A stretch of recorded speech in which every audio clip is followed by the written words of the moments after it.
Hello, and welcome to the Narrowing Path, Walking the Spiritual Walk.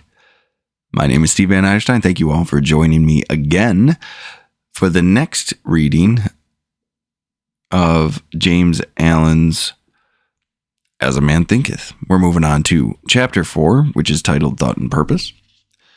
And it's another one of the shorter chapters in this book. Great chapter, though. Absolutely love it. Just like I love everything about this book. I wanted to say thank you to everybody that's been jumping on, that's been listening to the readings, that's been listening to and watching the video reviews and the video responses.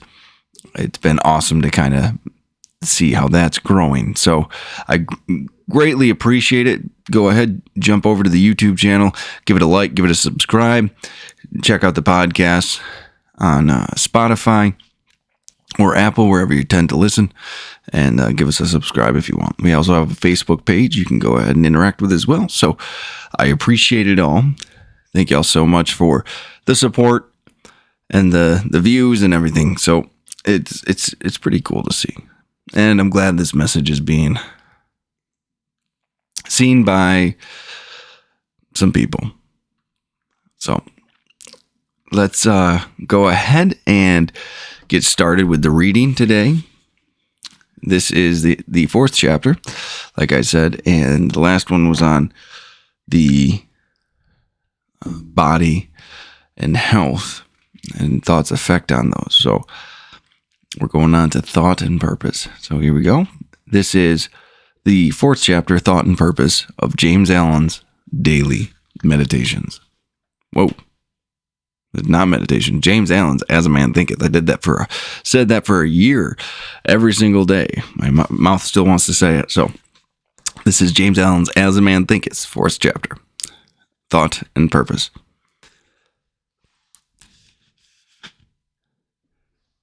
Until thought is linked with purpose, there is no intelligent accomplishment. With the majority, the bark of thought is allowed to drift upon the ocean of life. Aimlessness is a vice, and such drifting must not continue for him who would steer clear of a catastrophe and destruction. They who have no central purpose in their life fall an easy prey to petty worries, fears, troubles, and self-pityings, all of which are indications of weakness, which lead, just as surely as deliberately planned sins, though by a different route, to failure, unhappiness, and loss.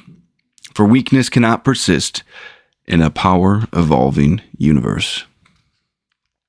A man should conceive of a legitimate purpose in his heart and set out to accomplish it. He should make this purpose the centralizing point of his thoughts. It may take the form of a spiritual ideal, or it may be a worldly object, according to his nature at the time being.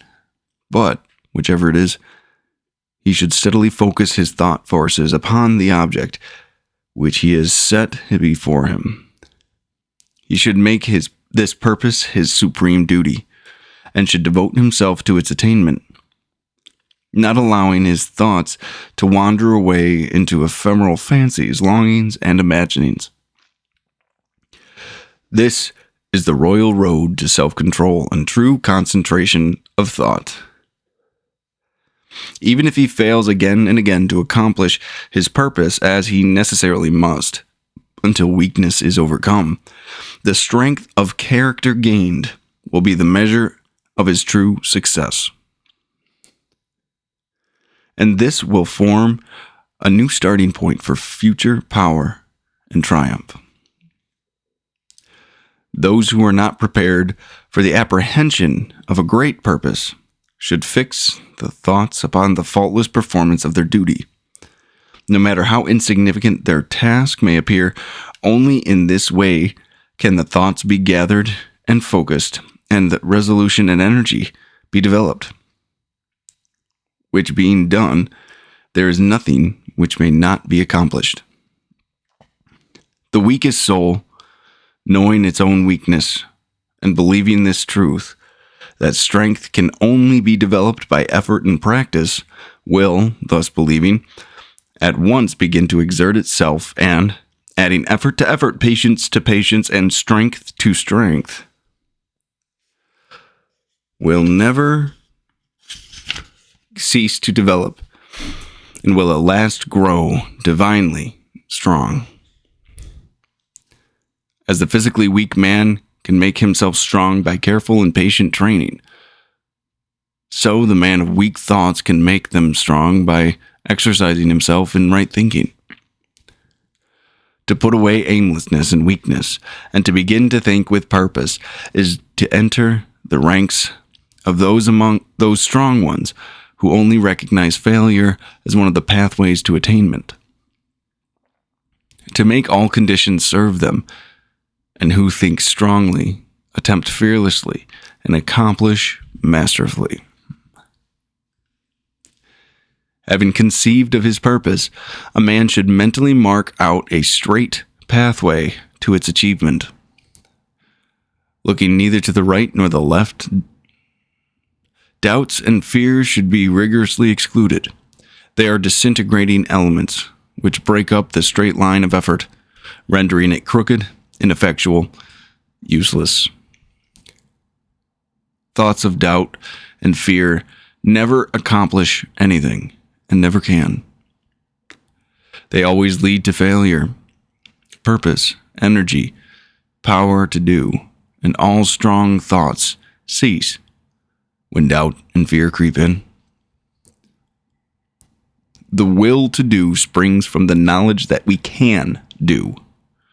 Doubt and fear are the great enemies of knowledge, and he who encourages them does not slay them. Who does not slay them thwarts himself at every step.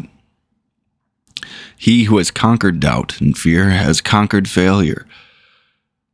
His every thought is allied with power, and all difficulties are bravely met and wisely overcome. His purposes are seasonably planted, and they bloom and bring forth fruit which does not fall prematurely to the ground. Thought, allied fearlessly to purpose, becomes creative force. He who knows this is ready to become something higher and stronger than a mere bundle of wavering thoughts and fluctuating sensations. He who does this has become the conscious and intelligent wielder of his mental powers. And that, my friends, is the end of the chapter. There are so many good quotes in there, and it's only 3.5 pages in the book, in the copy I'm reading anyway. And there's so much depth to that. There's so much rich content in just those short pages. It's incredible to me how concise and how intentional James Allen was with his words, how articulate he was when expressing himself. I appreciate that greatly. So, well, that's it for today. It's going to be one that you hopefully can get to listen to a couple of times before we go over it next weekend. And the next episode is posted up for you guys to hear. So please enjoy. Yeah, give it a couple of listens. Let me know what you think. And I will be back next week. So until next time, thank you.